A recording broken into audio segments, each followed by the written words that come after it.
Welcome to the University of Mathematics. Today in our tutorial we are going to have a discussion on limits in calculus.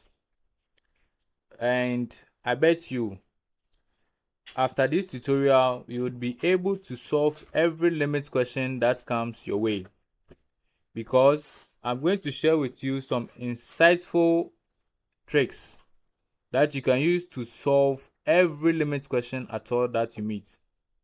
And in fact, if you watch this video to the very end, you don't even need to revise your limits before writing your next quiz or exam. Without wasting much time, let's get rolling. The limits of a function f of x, which we write as limit of f of x as x approaches a. We are just looking at the behavior of the function as the input reaches a certain number a. And I want you to take note that in limits, we have three instances.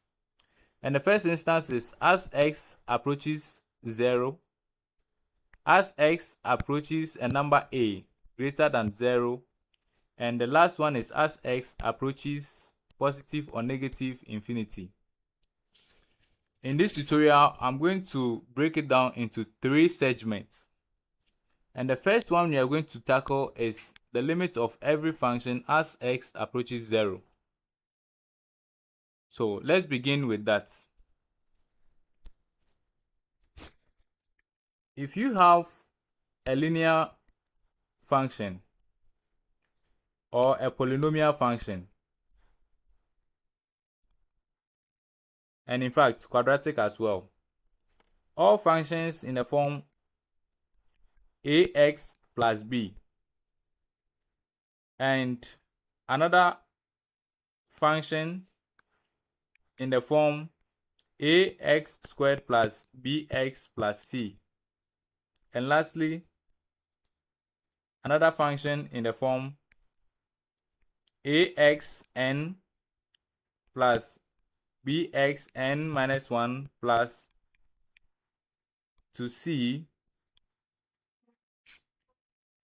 This is a linear function, this is quadratic, and this is polynomial. If you have this and you are finding the limits as x approaches 0, all you need to do is to substitute 0 into the function. For instance, if I have f of x equal to 3x plus 5, and I want to find the limit of f of x as x approaches 0. Note that in this section we are looking at limit of functions as x approaches 0 only. So in this case, we are just going to substitute the value into it,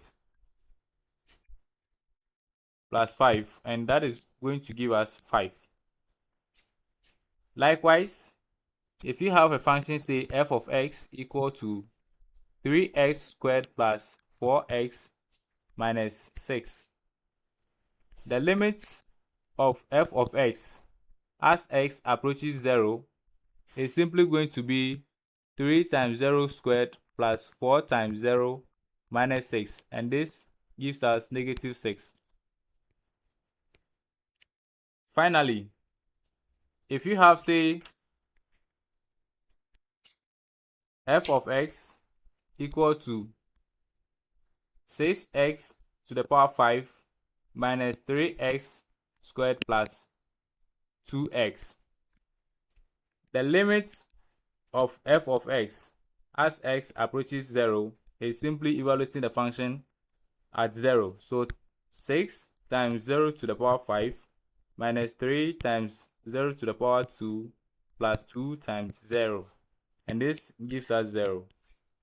So for linear functions, quadratic functions, and polynomial functions, if you want to find the limit as x approaches 0, all you need to do is to substitute your 0 into the function and evaluate the function.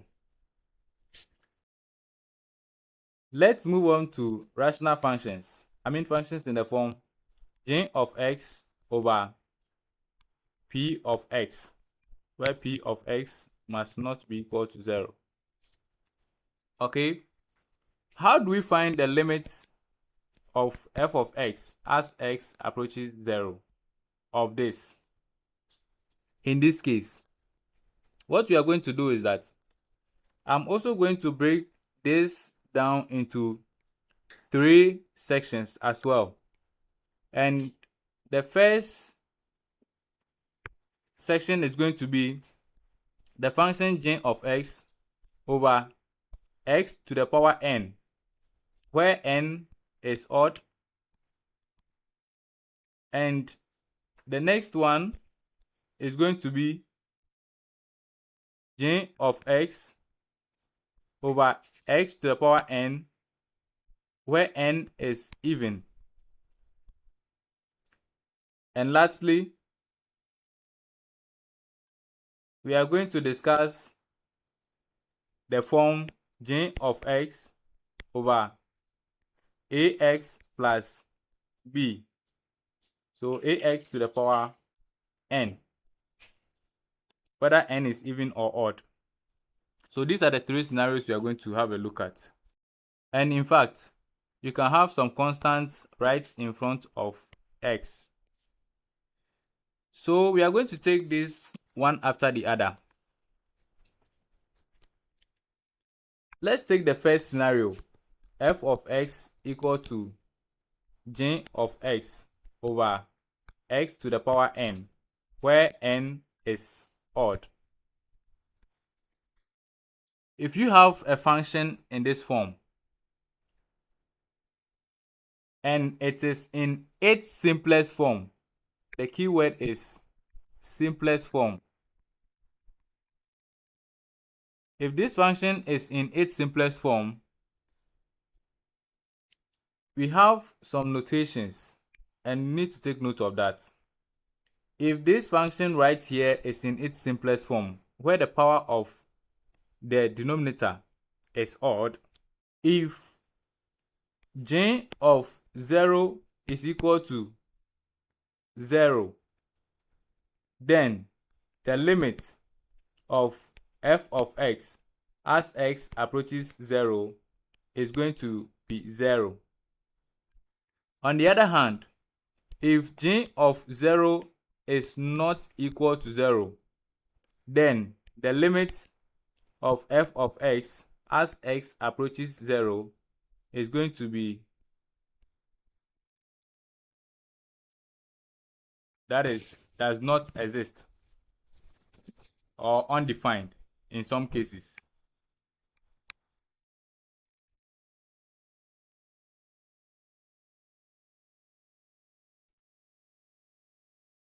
Let's take an example. Given f of x equal to 3x squared plus 2 over x.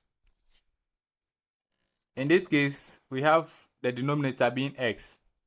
The power is odd. The limit of f of x as x approaches 0, in this case, mind you, we are approaching 0. If you draw the number line, you note that 0 is the boundary between the positive numbers and the negative numbers. And so, for limits, we need to compute the left-hand limit, and we also need to compute the right-hand limit. And in this case, we are approaching 0 from the left, and we will be approaching 0 from the right as well. When we approach 0 from the left, we are going to get negative numbers. And when we approach from the right, we are going to get positive numbers. And that makes this function, if the numerator is not equal to 0, let's say the numerator g of 0 is equal to k, you realize that if we do a direct substitution, when we approach from the left, we will be getting k over a negative number. And when we have approached 0 from the right hand side, you will be getting k over a positive value. You would observe that the signs or these two answers will never be the same. Okay, so it literally means that the left hand limit and the right hand limit are not equal, which means that the function is undefined. Okay, so in this example, let's have a look. We have f of x to be equal to 3x squared plus 2 over x. We are saying x to be approaching 0.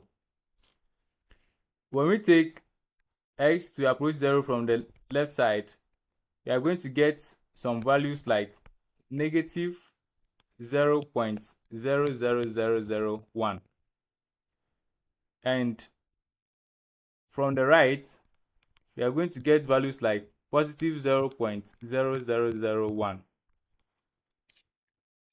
So if we want to evaluate this function, it is going to be 3 times negative 0.00001 squared plus 2 all over negative 0.0001. And on the other hand, we will be getting 3 times 0.0001 squared plus 2 all over 0.0001. Punch this into your calculator and you will see that the two answers are not equal. Specifically, one is going to give you a negative answer and the other is going to give you a positive answer. Okay, which tells you that the limit does not exist. The limit does not exist. Let's take another example.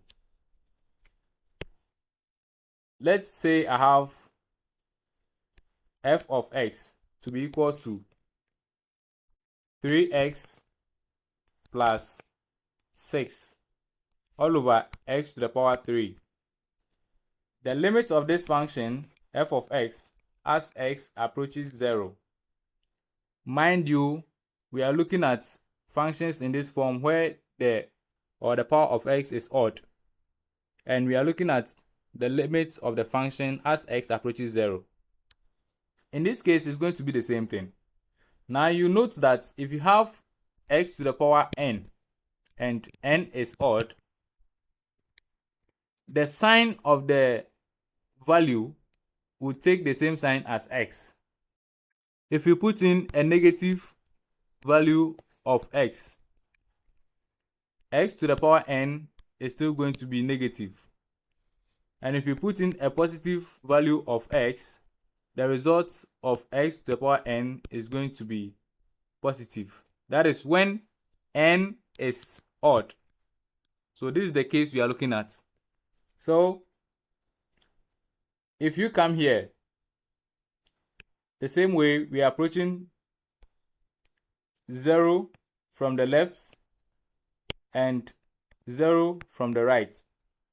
And some of the values I can pick is negative 0.0001.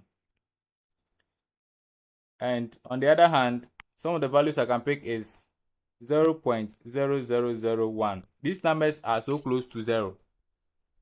And if I evaluate the function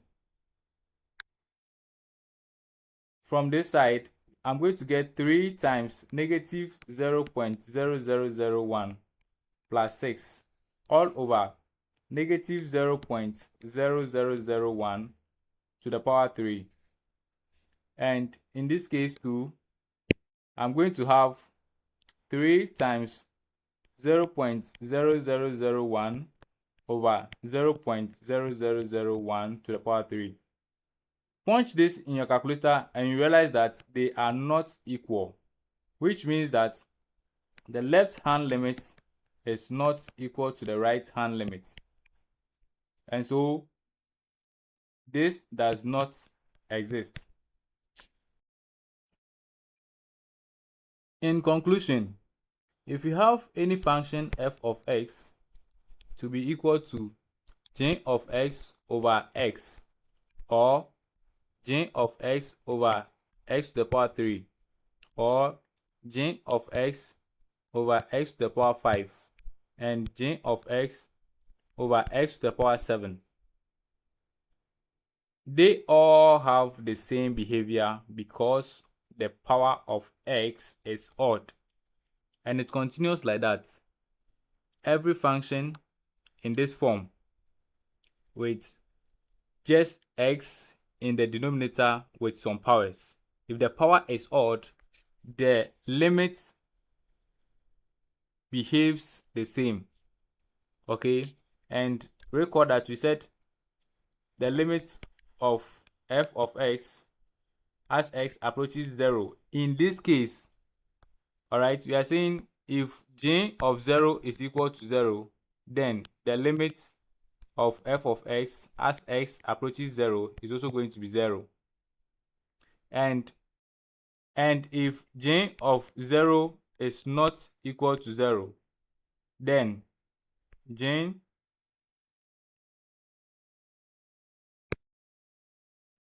then the limit of f of x as x approaches 0 is going to be undefined.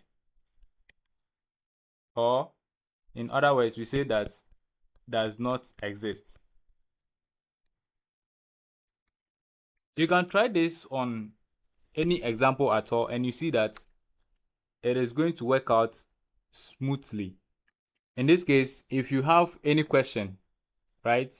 If you have any question, just look at the denominator. If it takes any of these forms, then you can tell the limits straightforward without even doing any computation. Let's move on to the second case. The second case where we have f of x equal to g of x over x to the power n, but this time around n is even. Before then, I would like us to do some exercise. So we are looking at x to the power 2, x to the power 4, x to the power 6, and so on. Let's take a number. When we take any number k greater than 1, k squared, k to the power 4, k to the power 6, and so on, you see that it grows faster. If k is equal to 1, then k squared, k to the power 4, k to the power 6, and so on and so on will all be equal to 1. Now, if k is less than 1, k squared, k to the power 4, k to the power 6 will all becomes a smaller number than k. Let's take, for instance, 0.1.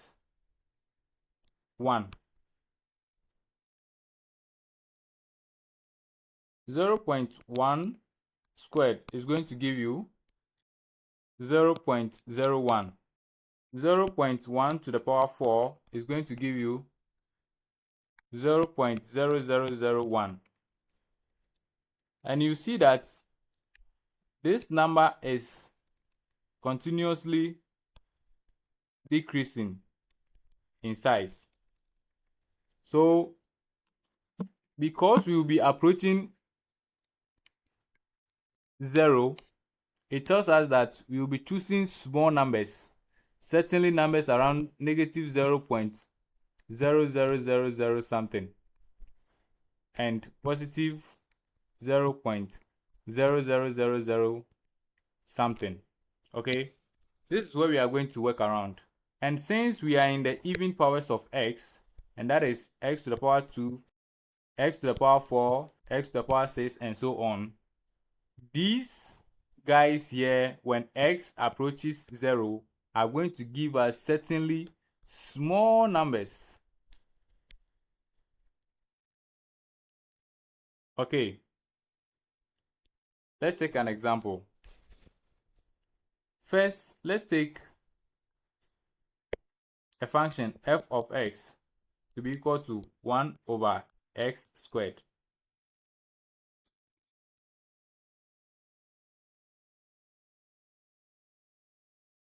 So the limit of f of x as x approaches 0. Now, one observation you need to make and keep in mind is that the square of every number, being it positive or negative, will still produce a positive result. Likewise, the fourth power of every number will still produce a positive result. And so our denominator in this case is forever going to give us a positive figure. Okay? So in this case too,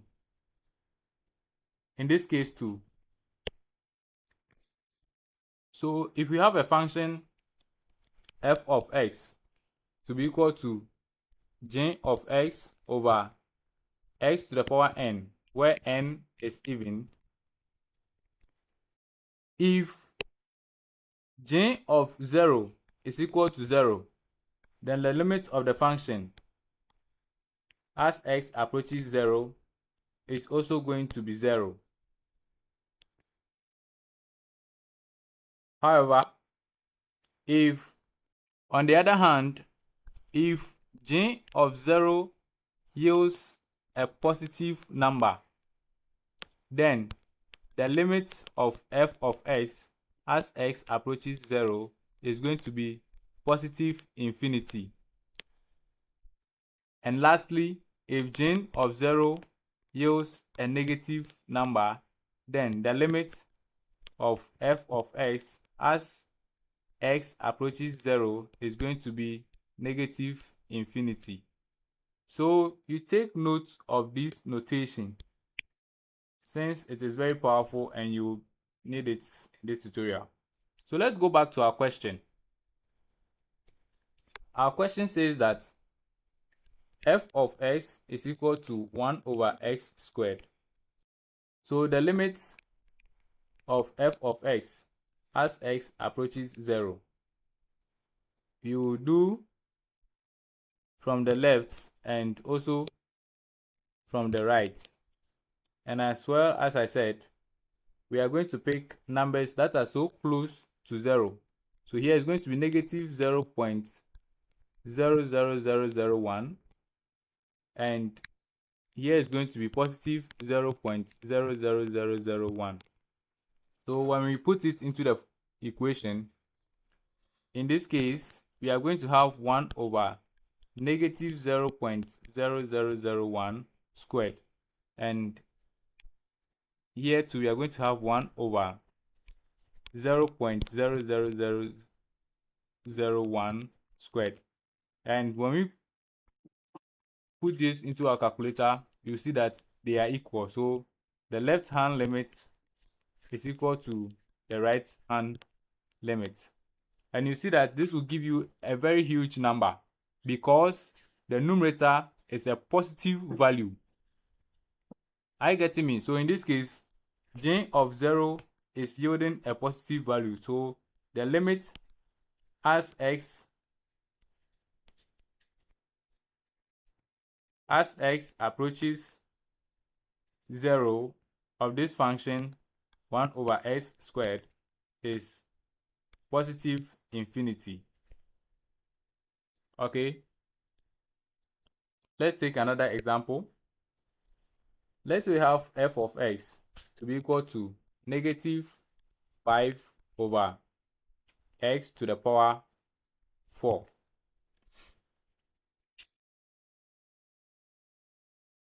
we will do the limit of f of x as x approaches 0. So in this case, we are approaching 0 from the left side and we are approaching 0 from the right side. And as we choose numbers that are so close to 0, so from the left side, we are going to get negative 0.0001, and here too we are going to get 0.0001. So when we evaluate, we have negative 5 over negative 0.0001 to the power 4, and here too we have negative 5 over 0.0001 to the power 4. And if we evaluate them, you see that the answers are the same. However, because the numerator is negative, it is going to yield a very large negative number. So since g of 0 is yielding a negative value, then the limit of this f of x as x approaches 0 is equal to negative infinity. This makes sense, right? In this tutorial, we have solved for the limit of 1 over x squared. And we said that this is equal to positive infinity. What then is the limit of 1 over x? Note that this takes the form of the first scenario. The top, or the numerator in this case, g of 0 is equal to 1 in this case. However, the power of x is odd. So we say that this does not exist. Okay, now I'm going to give you the next example, and I want you to just look at it and tell the answer without necessarily solving. Let's say we have f of x to be equal to 3x squared minus 6 over x to the power 2. Find the limits of f of x as x approaches 0 in this case. You may pause the video and work on it. Now, we are not going to solve this the hard way. Rather, we are going to use the theorems that I gave earlier in this tutorial. So here, the denominator is containing x to the power 2, which is even. So we said under that scenario that if g of 0 is equal to 0, then the limit as x approaches 0 will also be equal to 0. And likewise, if g of 0 is equal to a positive number, then the limit as x approaches 0 will yield a positive infinity. And on the other hand, if g of 0 is equal to a negative value, then the limit as x approaches 0 will also be negative infinity. So when I look at this, g of 0, so that is the numerator. When I put 3 0 squared minus 6, this is going to give me negative 6. Okay, so this is negative, so I take this. Quickly, I see that the limit of f of x in this example as x approaches 0 is going to give me negative infinity. And that is the answer.